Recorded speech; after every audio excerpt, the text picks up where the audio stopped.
spends another few minutes droning on about... Honestly, I'm not listening. I'm more focused on Lucy's leg bouncing. She's anxious to get out of here and start getting ready for tonight.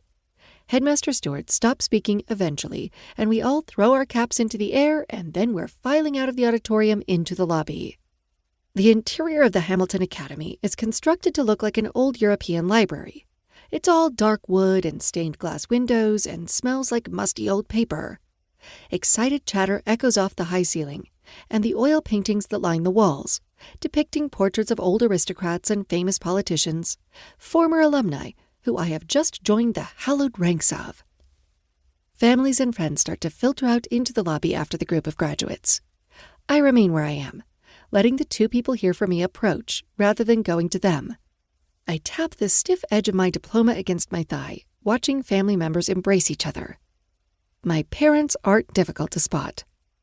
Today, attending his only child's high school graduation was considered a high-risk event for my father. The name of the school I attend isn't difficult to look up, and neither was the date of its graduation ceremony. Confirmed appearances are something the Secret Service tries to avoid, especially at locations with minimal security to start with. Half of downtown D.C. was blocked off to allow the presidential motorcade to travel here. The ring of security around my father and mother is comprised of 12 agents, all dressed in black suits, wearing stern-looking expressions and murmuring into earpieces. And I know there are many more spread around Hamilton Academy's campus, slightly less visible. When you're the president, flying under the radar isn't often an option. My parents both love me, I know that. I'm not the show pony daughter they whip out on special occasions for a photo op. But my relationship with them both, but especially my father, has been stretched and warped over time. Discolored by the demands of public service and the scrutiny of being the most powerful man in the world.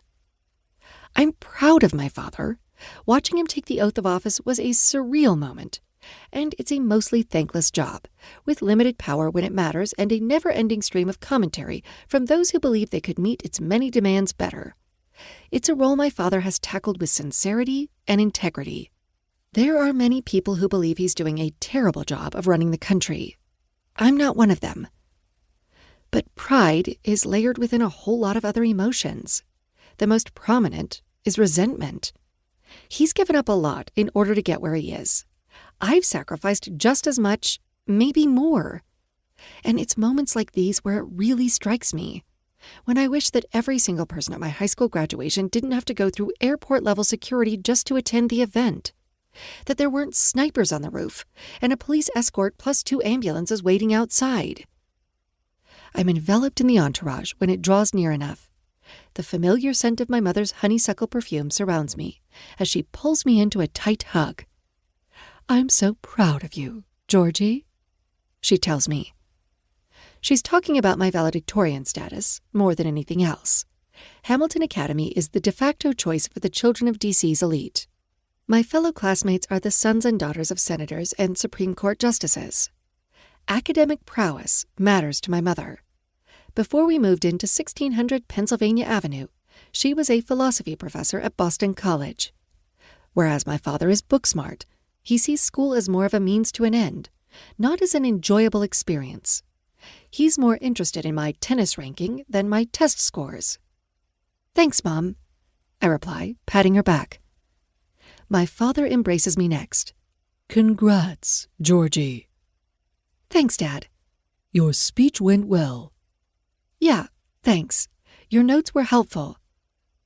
I didn't have the assistance of any speechwriters, but my dad requested to look over a copy of my valedictorian speech last week.